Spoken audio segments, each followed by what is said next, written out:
Welcome to AlexGs Aquarium, everybody. Today we're going to be talking about how I cured my Pukani rock that I got.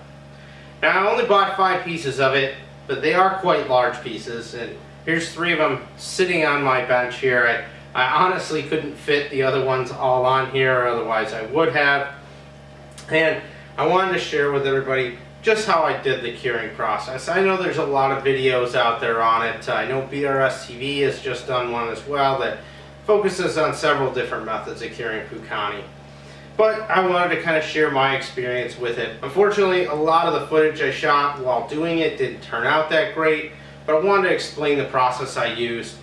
And basically, I decided to use a muriatic acid bath for this Pukani rock. And I did quite a bit of reading on this to try and understand, how much acid I should use, how long to leave the rock in for. And it seemed that the consensus that I was kind of finding on Reef to Reef was anywhere from 20 parts of water to 1 part muriatic acid to 10 parts of water, 1 part muriatic acid. Now I felt I kind of went a bit in the middle with it. I didn't measure things out exactly, but I wanted to kind of judge partially off of how much bubbling and fizzing I was getting off of the rocks with the acid. I had a brand new clean garbage can I had purchased, and I first went ahead and hosed all this rock off, which I had a little bit of footage on so you can see just how much stuff comes off this before even putting in the acid, which I'd highly recommend that you do just to get a lot of that stuff off. And then once I had that completed, I went ahead and mixed up the acid. And I'm just going to throw a cautionary warning out to anybody that decides to do this on their own. Using acid, especially muriatic acid, or albeit any type of acid, can be a dangerous thing that could result in burns, injuries, and even death. So if you're not comfortable with working with acid, you don't have all the proper safety gear like a respirator, chemical goggles, protective gloves, and even a vest potentially, don't try this at home. Be safe. There are other methods to do it. There are bleaching methods, or you could simply just soak it in water with a heater for a long time. But just understand that if you decide to use acid, it can be a little dangerous. I have a little bit of footage of the rocks in the acid kind of cooking off a little bit. I only let them sit in the acid for about 10 minutes each. I felt that I could get a lot of stuff off, and there was also a lot of stuff that the acid didn't even necessarily touch that I was just finding on the rock. I would also say take a good visual inspection before you try to bleach or acid etch this rock, just to look for things that could be pulled out with a pair of pliers or tweezers, because there was some pretty awful stuff I pulled out of there, and I'll even show you guys in a clip coming up here. The final thing you gotta be careful about is once you're done with your acid, you need to neutralize it. In my case, I used baking soda and added that to the muriatic acid mixture as soon as I was done with all my rock, and just continued to dump it in there until it had neutralized it out. I was testing the water with just pH paper. I know it's not the most accurate thing, but it thought it did a pretty good job of getting me in the ballpark. So enjoy the video clips, and I'll see you on the other side. I've only picked up 5 pieces of Pukani so far. Might pick up a little bit more, just have to see what's going to work out best. Now, just to give you guys an understanding of the scale of this rock, the big one over here weighs 27 pounds, and it's just chock full of holes. As you can see, just completely loaded up with all kinds of holes. This one here's got a great coral aspect to it with all the growth it had on it at one time. You could also see a lot of discoloration on this rock. Just to back it up here, there's a 32-gallon garbage can next to it, so you can see just how large these pieces are. Again, I went ahead and got this rock at the Reef Plus in North Aurora, Illinois. Great little shop, really nice people there, and some really nice rock they have in. Now, like I said, I went ahead and hosed the rock down, but I also went ahead and soaked it. Now, I only soaked it for maybe an hour or 2, and the water is just filthy. And there's kind of a foam on top. I could see little crab claws and all kinds of little critter pieces here. So I think it's important to definitely give this stuff a pre-rinse before you put it in the acid, just because it's a lot less stuff for the acid to react with. Just kind of clean it off. I'm going to go ahead now, get this trash can all cleaned out just to get everything I can out of it. Gonna put a fresh batch of water in. I'm not gonna fill it very high.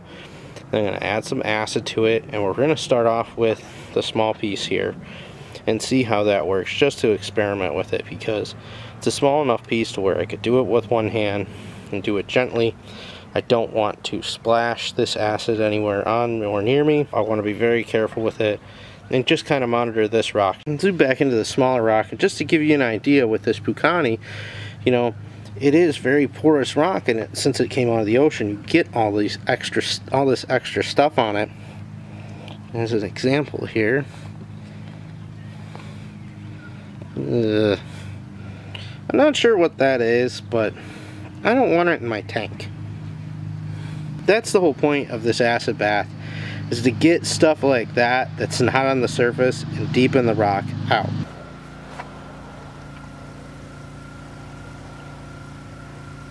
As you can see, it's bubbling up pretty good here, so we're going to let it sit, and then once we get past, I'm going to say 10 minutes, I'm going to go ahead and pull it out again.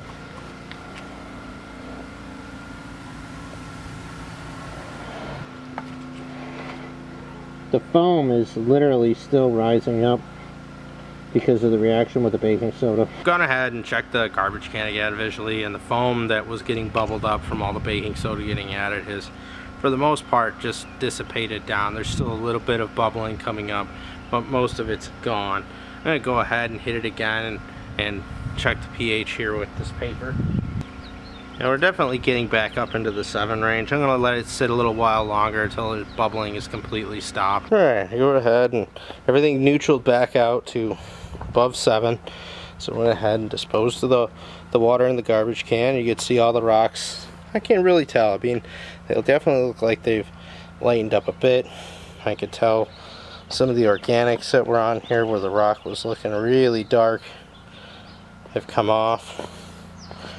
I noticed on this rock especially, there was a lot of black there. A lot of it has been kind of etched away. Didn't get it all, but I don't want to leave this rock into the acid forever. Now what I'm going to do is I'm going to put most of the pieces back into this garbage can, fill it up with water, and get it going with a bubbler for a while. I hope everybody enjoyed my clips of going through the rock and its acid process. And once I finished the rock, I put it into a bath of water in the same garbage can, and I literally let it sit in there for several weeks. I couldn't, unfortunately, fit all of it in there because the 5 pieces I have would not fit inside a garbage can. I will caution, you know, I could have probably used some more containers. Since I just got 100 pounds of this rock, I wanted to just get it in there at least for a week or 2 with each piece, so some of them have been there much longer than others. But I think overall it did a good job of removing a lot of the organics out of the rock. The ultimate test will be putting it in the tank and getting it in there. But I just couldn't pass up the beauty of Pukani. And I have a lot of other rock coming in that's not Pukani that still looks really nice. When I saw some of these big pieces, I just couldn't pass them up. Again, thanks for watching, everybody. I really like to hear if you have any questions. Go ahead and put them down in the comment section down below. If you liked today's video, go ahead and give it a like. If you disliked it, well, go ahead and dislike it. There's a lot of cool stuff going on.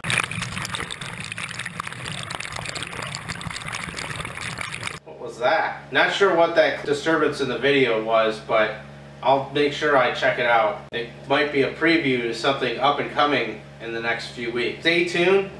If you want to see more, go ahead and hit that subscribe button, and I'll see you on the next video.